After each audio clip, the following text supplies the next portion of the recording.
do that. And so I want to welcome everyone to this month's Religion 101. My name is James Light. I'm a member of the board of directors of the South Coast Interfaith Council and have this, I think this is going on my 4th year. So, and I've been really, I'm also a member of the Church of Jesus Christ of Latter-day Saints. I've had the great opportunity and blessing to sort of lead our council's efforts with this series called Religion 101. And we have tonight is a Religion 101, and then we're also having some Religion 101 special topics seminars where we dive in a little deeper on a specific topic. So at the end, I'll announce our upcoming events for September, August, September, and October. We have speakers planned for Religion 101 and also for special topics. So I'll share with you at the end. Tonight, we're really fortunate to have the Reverend Summerville. I got his information because of the ITF Speakers Bureau. So the Interfaith Task Force that our current co-president, Seema Ali, organizes, leads, I'll say. And so I'm really grateful for Reverend Summerville to visit and speak with us. And so I just want to remind everyone about our format. We'll give some time, as much as he needs, to speak about his church, the Kingdom Come Community Church. Reverend Summerville, you're welcome to talk about sort of what your beliefs are, how you got started. If you want to share anything about your own personal experiences and sort of what led you to your calling as a minister, that would be great. And then we'll give you as much time to cover what you want. I always also, in addition to that, those topics, I always ask our speakers to talk about what they do to work with youth to help the youth in their community make good decisions. And so, yeah, I'll leave it to you to speak. And then after sort of his, I'll say speaking and talk presentation, if you have anything to present, that's fine, but it's not necessary.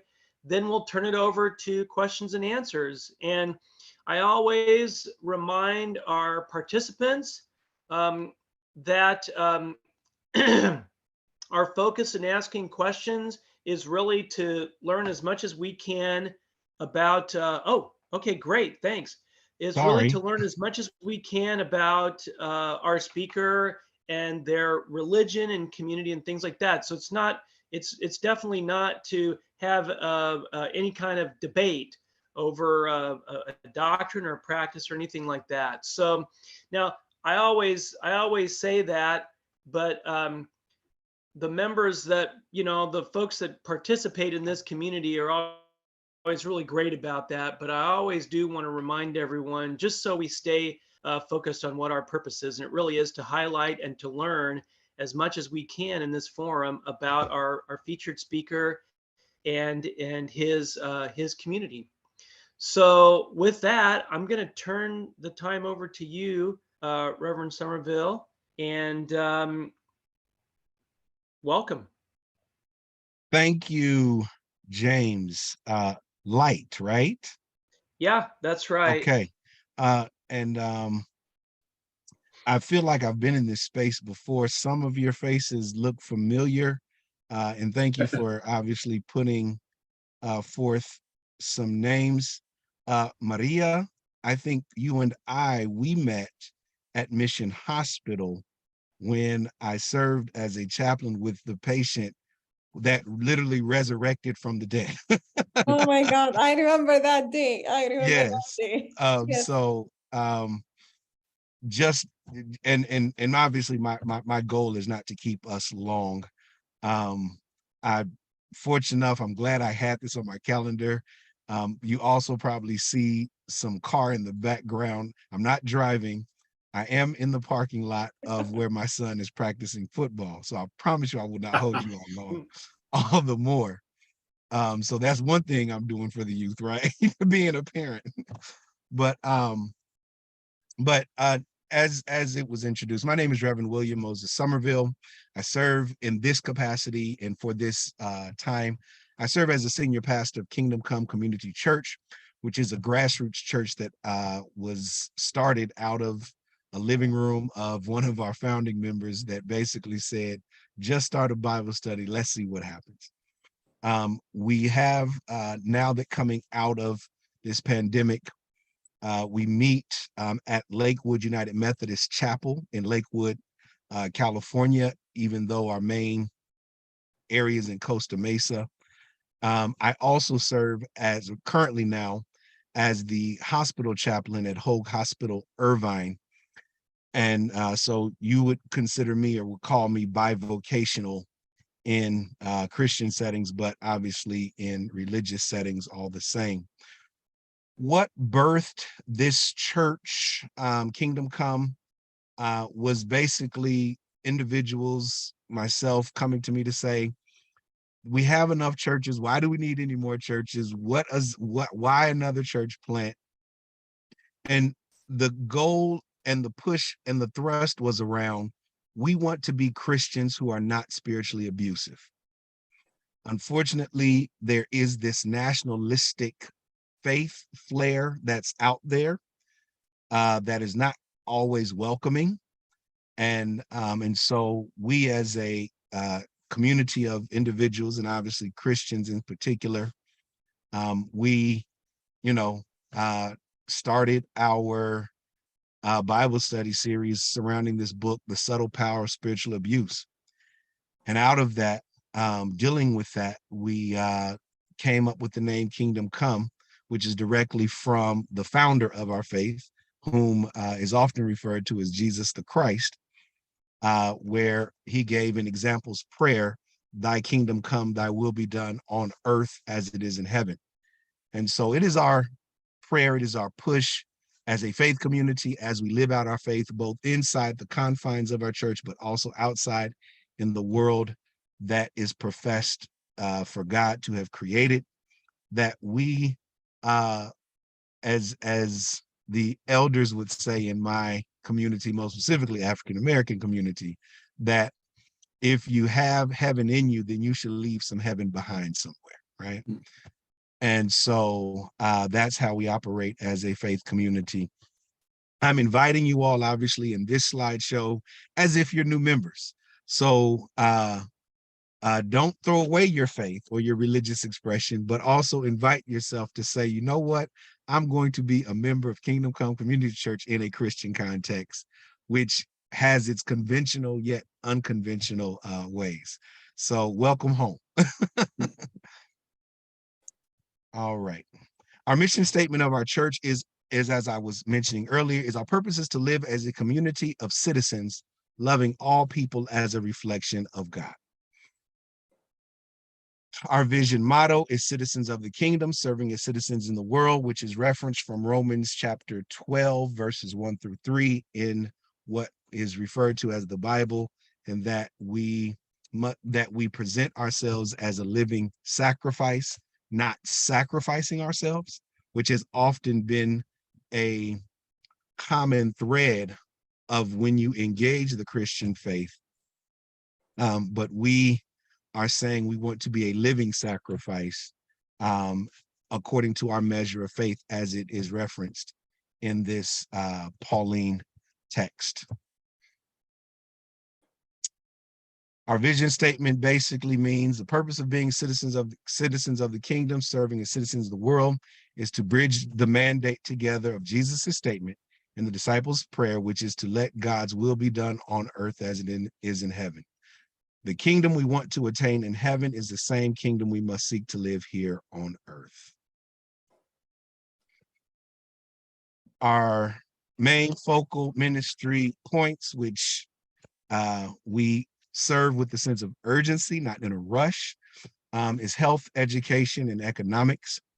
We seek to serve the whole self in order to better serve the world. Regarding education, we must remain an informed people in order to affirm people. That does not solely confine our beliefs to just academic settings, but once again, being an informed people in order to affirm people. And then in economics, one of the challenges that you will find in most freestanding, and I'll get into this later, freestanding autonomous churches, and most specifically Baptist, which our church is a part of that denomination, is that financial resources can become a challenge. And so it forces us to be creative.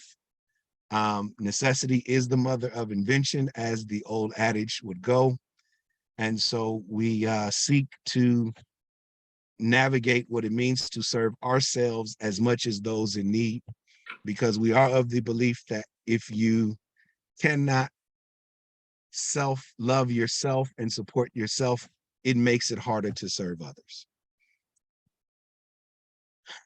And then our major ministry points of contact can be identified in our worship, also throughout the week, and once again, reaching out into the world, really being involved with the world. One of the main Christian scriptures that is often quoted is where Jesus is speaking to Zacchaeus, and that scripture is John 3:16, where Jesus states, "For God so loved the world that God gave his only begotten Son, that whomsoever shall believe in him shall not perish but have everlasting life." We really highlight the fact that God loves the world and not just Christians only. So yeah. So here are some of our tenets, our outreach, and how we govern ourselves and move accordingly. Our operation of worship is centered around the sermon. That's really Baptist, really big on sermons, i.e. following the tradition that of Martin Luther King. But on the flip side, you have someone like a Jerry Falwell, two very different theological paradigms at work. Music is highlighted, especially out of a Black sacred tradition, from gospels, hymns, and chants. And then, you know, we invite people to participate through prayer. What does it mean to be a Christian, be it through personal acceptance of heart, and what happens in your heart should live out in your faith in our day-to-day lives, which obviously that's why we're here collectively, and where we can share and just fellowship. Yeah, so this is how our operation function works. Our ministries throughout the week involve basically all these entities. What we're shifting to, and as you can see in this, is trying to be generational more than just solely one-way focused, and what have you, which that's what's making more church relevance and Christian church relevance in our circumstance. And what has been further interesting is navigating how to be in community when you're not meeting every week. So that brings exciting challenges all the same. Yeah. And then I'm gonna hang out here for a little bit. Our ministry to the world. Once again, for God so loved the world is the Lord's and thereof, you know. We believe that our faith should be engaging on a local, county, state, federal, and international level. Through the issues around homelessness, hunger, benevolence, safety, recovery, and resources. Safety being that we believe that in order to really exercise one's faith at a base minimum, one must feel safe. And so it goes back to, once again, not being a spiritually abusive faith community. And once again, exercising resources, cultural awareness and sensitivity. I highlight that because when we had our first worship service dating back in March 17th of 2012, which was March Madness, which was St. Patrick's Day, and it was raining on that day. I didn't think anybody would show up, but yet we had, but the people who I was expecting was majority, if not all, African American. Turns out you had half African American and everybody else, and not just Baptist, from Catholic to Seventh-day Adventist to Pentecostal, and our business administrator, she's even Muslim. So she grew up Muslim. So it let me know that maybe my work outside of here is translating inside the church walls, just rather than doing outside. And then our denomination is, we belong to the American Baptist Churches USA, most specifically the Rochester, Genesee region, which is in New York, even though we're out here in California. They have a mission-minded, social justice, welcoming and affirming posture that we affirm and celebrate in our faith community. What's significant about that is the fact that we, when and most specifically in our welcoming and affirming statements, we welcome everyone, even though we won't disagree on everything. Okay, and we take that very seriously. And obviously we're part of the Christian faith, but also it is imperative in our faith community that we are in relationship with other religious expressions as well. And then this was some of the curriculum that we navigate as people of faith. We do an intensive disciple Bible study week, 34-week disciple Bible study, which focuses on interpreting the text for the times of the text, rather than the conventional biblical interpretation that would say and suggest this is what this means for today. It more informs us about today. And then we'd obviously do our theological interpretation, but the Bible study is consistent around what does it mean for the times of the time? What is the audience hearing when scriptures are being read or when we're analyzing them? Once again, I mentioned The Subtle Power of Spiritual Abuse by Dave Johnson and Jack Van Vonderen. And then we focus on a text called Jesus and the Disinherited. Why is that important for us? That was obviously written by Reverend Dr. Howard Thurman, who's considered a mystic theologian. What inspired his book was in the 1920s or 40s, I could be wrong, somewhere in there. He met Mahatma Gandhi at a conference, and Mahatma Gandhi told Dr. Thurman, he said, I'm amazed that African Americans are Christians in America. And so Dr. Thurman's response to Gandhi was, if Jesus was considered on the margins in dominant Greco-Roman society, he has a lot to say to African Americans who are considered the margins on American society. And so that's what inspired this work, Jesus and the Disinherited.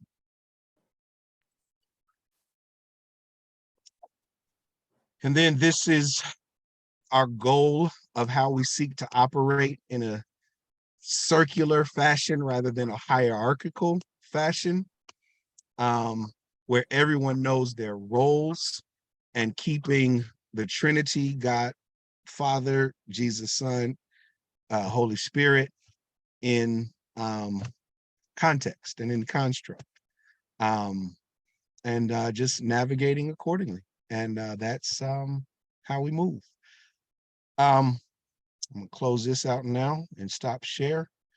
just some closing thoughts. And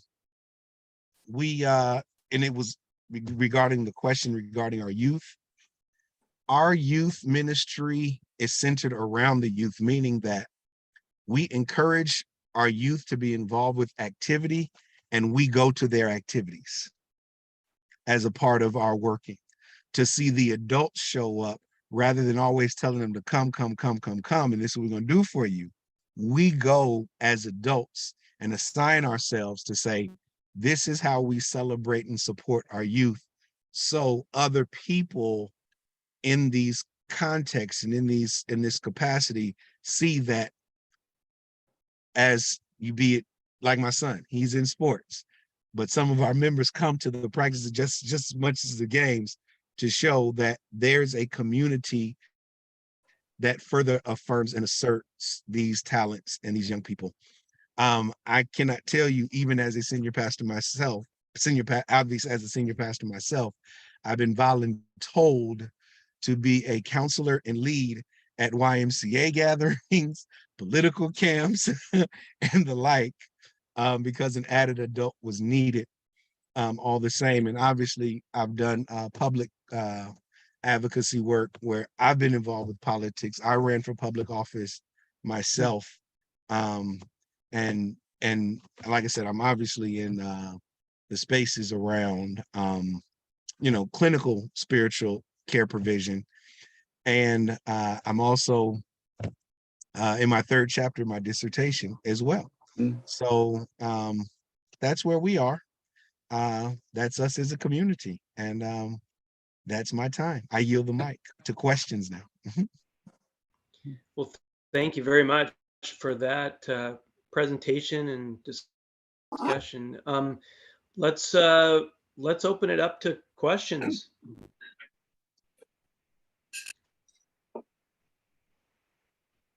You know, James, you always have such perceptive and profound questions.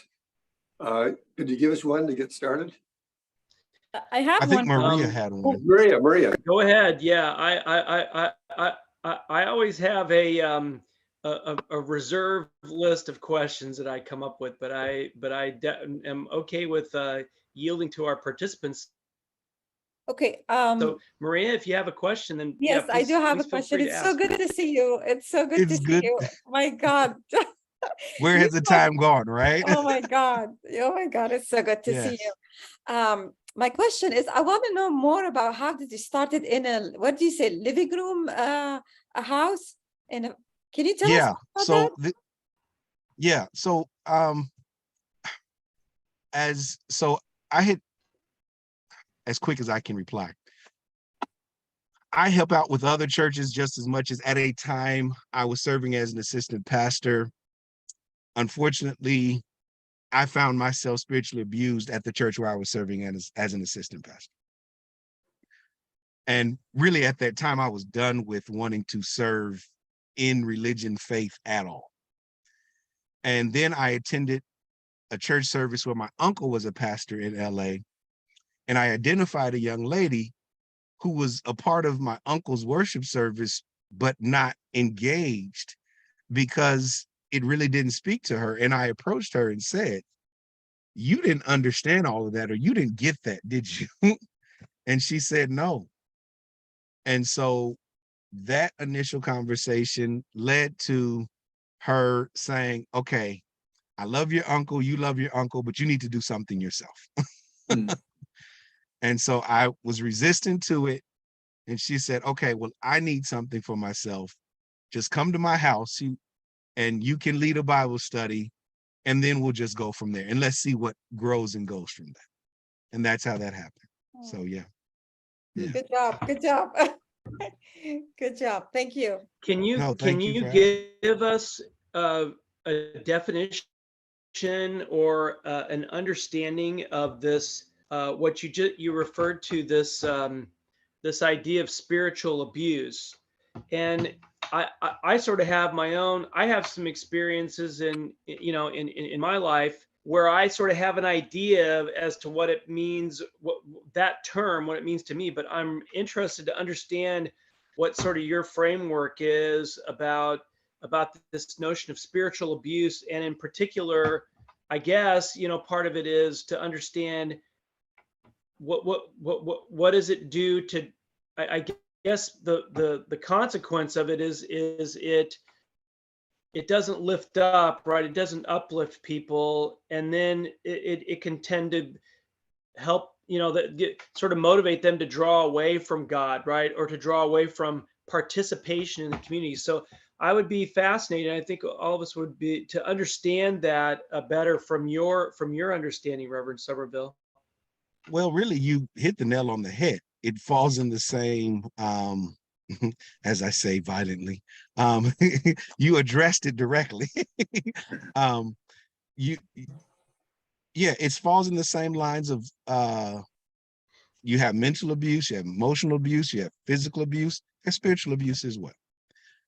Where one exercising one's faith expression, one's religion, is burdened rather than exercising the beauty of one's religion, right? There is an issue of control, not an issue of cultivating, right? So that's what is meant when we talk about spiritual abuse. And you can experience, obviously, spiritual abuse in an interpersonal capacity. You can experience spiritual abuse in a systemic capacity. You would be in a spiritually abusive system, and wanting to know how to recognize that, right? And so what does it mean for deep self-reflection? Ensuring that we are helping people, not harming people in our faith expression. So that really makes me think of, one is the Jesus Christ example when his disciples were sort of arguing over who should be in charge and all that kind of stuff. And then he had this experience where he washed all of their feet, right? To demonstrate with that example that the leader is there to, should be there to serve, right? To give them that example of serving others. And it comes to mind, there's a scripture that we have in one of our scriptures called the Doctrine and Covenants, and I'm going to summarize it, but it says that the authority of the holy priesthood should only be exercised with persuasion and long suffering. And so it is this idea that even when someone has a position, right, of authority, like a bishop or a elders quorum president or a stake president in our church, or a Relief Society president, either, men or women, young men or young women leaders, that, the goal is to not be sort of bossing people around, right? Telling them how they ought to live their life, what they ought to do, but to be persuasive and long suffering, right? And meaning very patient, to try to help them learn and understand, and it gives it may be a person is teaching a correct principle that's consistent with our understanding of the gospel and of following the example of Jesus Christ, which is what we always focus on, but doing it in a way that is sort of helping them, right? Having that person's benefit in mind. So, and again, to lift them up, to help them understand and gain an understanding so that they can internalize it and benefit it and things like that. And so not judging and things like that. So that's what it really evokes in me when you talk about sort of the counter of that, which is an abusive situation. You touch on a couple of things. As a child, we would sing a song that says, we are one in the spirit, we are one in the Lord, and we know that we are Christians by our love, right? So that's great. Yeah. In our faith community, and what I guess where we seek to be distinct, but I would believe and would want to believe that this is what we want for all Christians. And that is, I get we want to identify how we should live, but the deeper question is, how do you love? And how do you love yourself? So much so you know how to recognize giving love to others, and others can recognize that. and hence goes back to our church motto, citizens of the kingdom, serving as citizens in the world. Yeah. Not sacrificing, but serving as Yeah. citizens in the world. That's our goal. That's our push as a faith community. That's great. That's great. I just want to share one other thing that resonates with that idea of being loving and showing love. You know, one of the things that I've learned in all of the different callings or sort of volunteer responsibilities I've had in my church, I've learned that the one common let's say responsibility for any leader, any person, that whether they're teaching a primary class or whether they're, you know, giving a talk at a big conference, you know, but whatever their role is, it's always, no matter what they're doing, service or any instruction, anything, is always to show love to others. That's the first and primary responsibility. So Yeah. if you're in a situation and you know, you have to really watch that you're not frustrated and sort of give people a hard time because you're organizing an activity or something, and you know, maybe you're frustrated because it's not going as well. You really have to cultivate that attitude that your first and foremost thing you're going to do is to show love to others, no matter what your responsibility, no matter whether you're the one in charge or whether you're just helping. It's always to show love to others. Right. And when we talk and to further add to what you're saying, when we talk about loving others, what we've heard the adage, and as a matter of fact, it's Jesus quoted, and that is love how you want to be treated, or treat others how you want to be treated, right? Yeah. Okay. The question is, I don't want you to treat me how you think I want to be treated. I want you to treat me in my context. Love me in my context and figure out my context and how to best love. Case in point, once again, where Sister Maria and I, we go back and the fact that it was important to me that I sought to provide care for a culturally Muslim patient.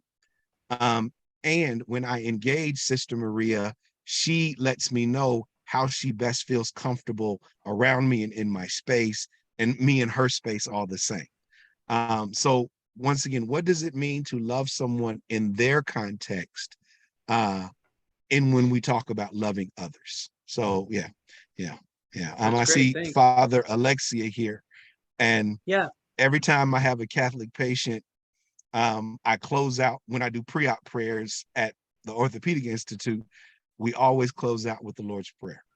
And I always close out with the Lord's Prayer saying, ending it, deliver us from evil, amen, rather than for thine is the kingdom, power, and the glory, right? Loving someone in their context. So that's the loving others piece. So yeah. That's great. Thank you. Who else has a question? Yeah, Don. You're on you mute, gotta unmute. Don.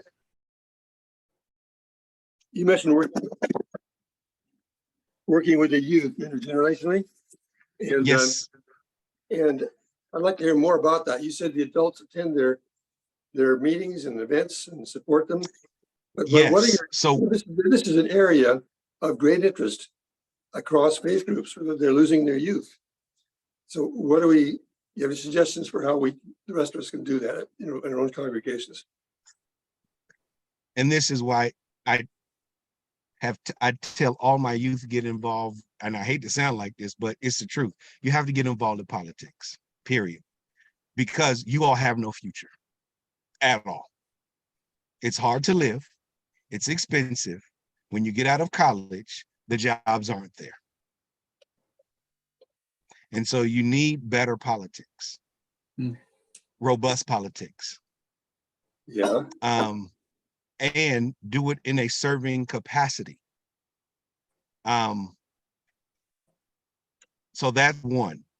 Two, as when I was mentioning about going to functions and things like that, that lets young people know, okay, I'm important to this faith community. They're going to have to give me updates. And there's some instilled accountability that is had. When your pastor shows up to school, or your pastor shows up to say, I want to see your report card, they're going to do better in school. They're going to be like, I don't want my pastor to see failing grades. And you get and what the young people have access to, that in essence, what we didn't have, we still have, but we didn't have, they have access to all the information in the world. Yet they still need us. They need our wisdom.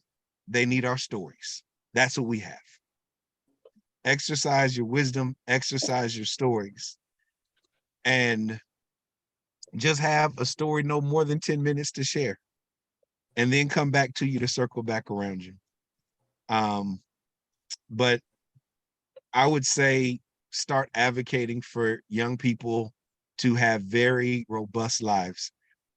When James and I were corresponding back to each other, he identified my family background and my parents, who were public school educators, and most specifically my father. My mother and father, they came from the segregated South, raised myself and my two older siblings in a 5-bedroom home because they had really great policy.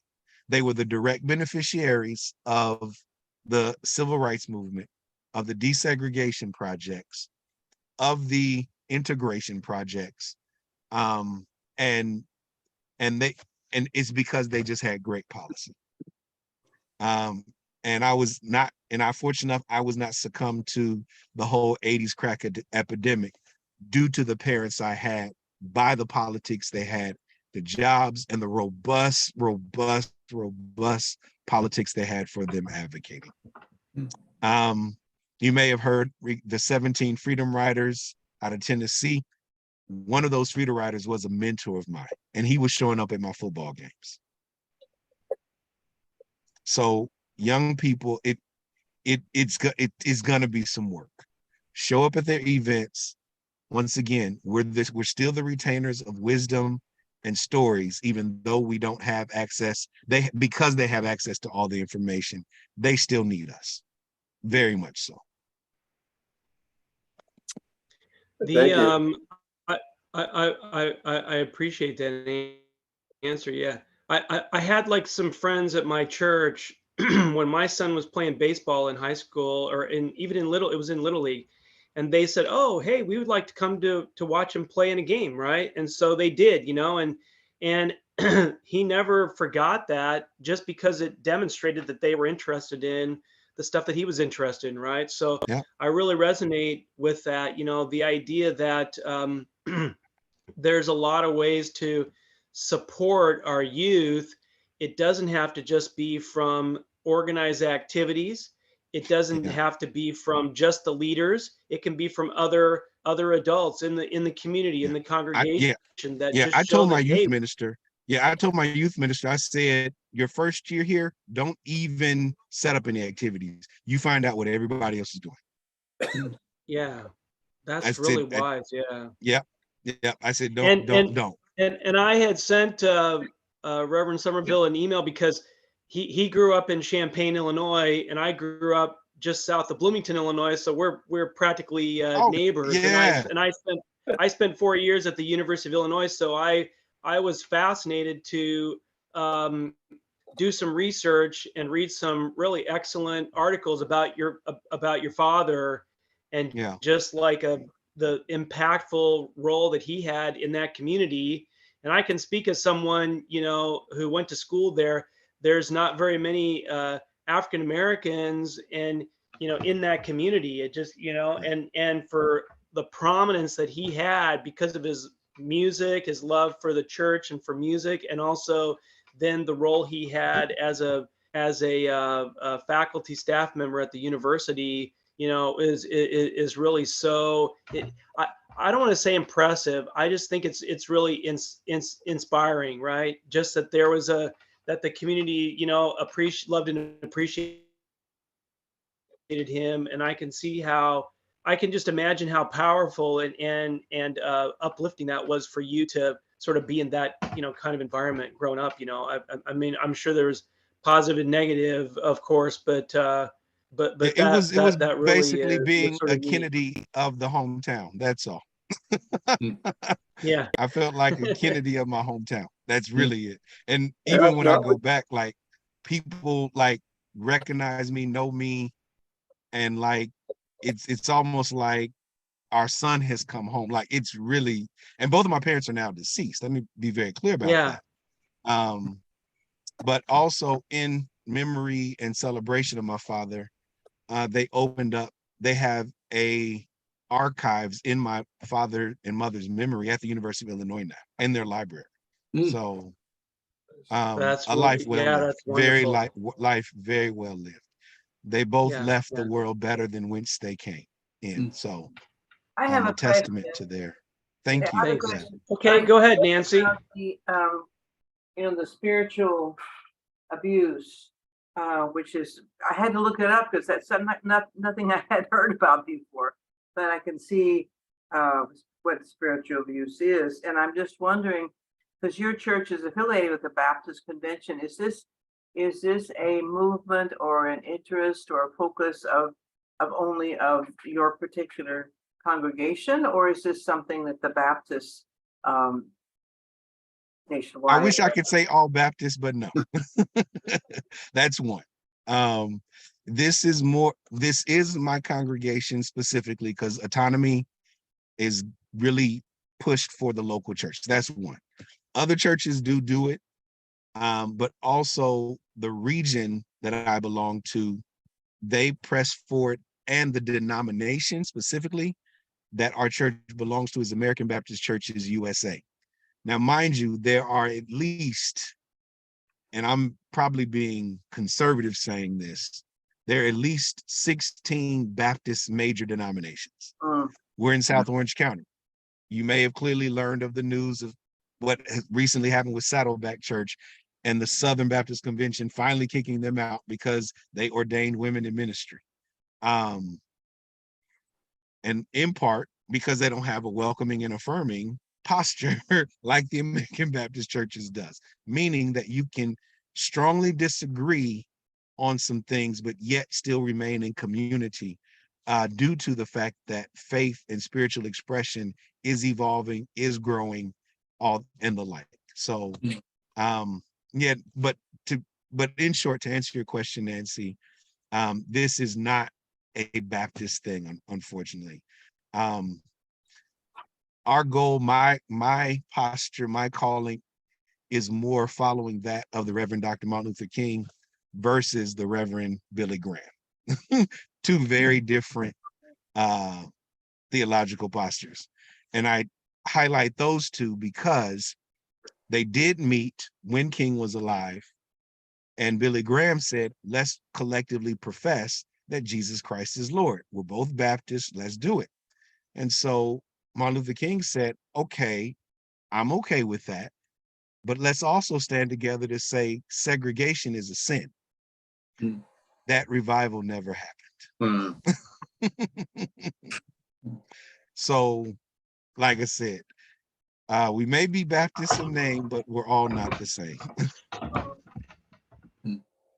I have a question then related to that. Can you talk about a little bit of the sort of the process or the steps you go through when you prepare your sermon? You talked about how the sermon is such a critical part of the of your worship service, and it's been many months ago. We had Jimmy Chaney, who is the pastor of the Church of the Beach Cities in El Segundo, and he loosely is affiliated with the Southern Baptists. But I thought it was so fascinating to hear about his process of studying the Bible and then sort of developing that into a sermon. And maybe it'd be interesting to hear what your process is to go through, because you're trying to figure out, what is it that what's the message that your community needs, right? So for any, when you have a service. And so there's probably, I would expect, a lot of thought, prayer, and things like that go into it. But could you give us an idea as to how that works? Yeah, real quick, because I got to go get my son, unfortunately, from football practice. But going back to what I was alluding to earlier about how we do Bible study, I look to see what the centuries inform our century. I start there. What 1100 BCE would say to us 21st century folk. See what correlations are there, or see what correlations are not there. A lot of wrestling, deep reflection to make sure that as I present, I'm presenting, and the goal is to be protecting rather than projecting onto people from what may correlate from what's happening culturally to further identify, oh, this happened in 1st century AD. Things of that nature. The Jesus message really resonates. One of the challenges that I would say we engage in our Christian faith, I say this as a compliment and a critique, is that we are Pauline Christians more than we are Jesus Christians. And so we have to navigate where that authority comes from and who gave it to us and reassess it. So, and then most specifically with me, I want to be faithful to my cultural tradition as well, due to the fact that the Black church was once called the invisible institution historically in America, where white European Americans did not want our presence in the churches. And that's why you find the First Baptist churches versus the Second Baptist churches. That's a historical racial entity and issue. And you won't find often a First Baptist church and a Second Baptist church highly integrated. You'll see some diversity, some multiculturalism here or there, but all of that to say, culture, context, wrestle, just a lot of study goes into sermon prep, prayer, all the same. So yeah. Okay, that's great. Thanks. So I want to be respectful of your time, and I don't want your son to be thinking, hey, where's dad at? But unless there's like a No, we're pressing good. question, one thing that maybe what we may think about doing is having you speak again in relation to maybe your sort of practice or your notions of, as expressing your church, of social justice and sort of, empowering people. You talked about it. You mentioned a couple things. And then the second is the self-reliance. You talked about the economic aspect of, you mentioned. So hey, that sounds like that might be a nice special topic if you're open to it. We'll keep in touch, Reverend Summerville. Yes, I am. And I'll present, and I think I'll present my research too. I think that would be great. So where Orange County, and most specifically white European American Baptists and Black African American descendants of U.S. chattel slavery Baptists are my sample population in Orange County. So yeah.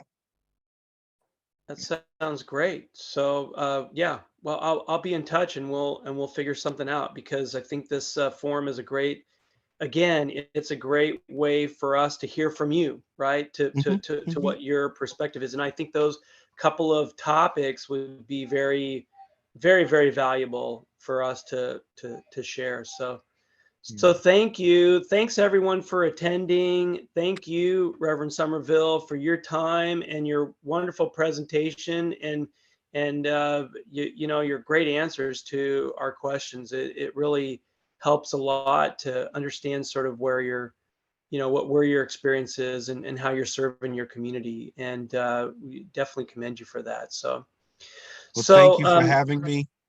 blessings to everyone. Yes, so thank you all so much. Thank you. Thank you. Have a great evening. Yeah, I'll let you go if you're ready. I just want to mention to everyone else, in August, we're going to hear about the Sikh religion from Gurpreet Kaur Singh. And then in September, we're going to hear from Sharon Hudson, who's a reverend at the Center for Spiritual Living, about their center, and also it would be religious science. And then in October, we're going to hear from Ahmed Sobal about a commemoration of holy days in Islam. That'll be a special topic. The other two will be sort of regular Religion 101. So stay tuned. If you if you want to get a direct email from me, you can put your email address in the chat.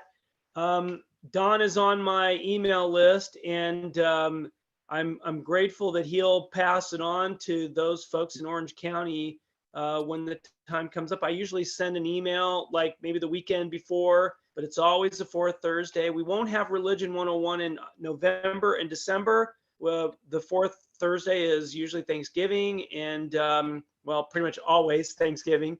And then the other, everyone's really busy in a variety of churches and religions and stuff for December. But we do have, I'm already setting up in January, there will be a special topic from Swami Medhananda about the spiritual significance of Hindu festivals. So that'll be a neat Religion 101 special topic. So a lot to look forward to. If you do have a recommendation of a speaker on a religion or a special or church or a faith community or a special topic, by all means, feel free to send me an email and with a person to contact. I'm very happy to bring those kind of folks into this forum in our community. So thanks very much, everyone, and have a great evening. Okay. Thank you. Bye. Thank you.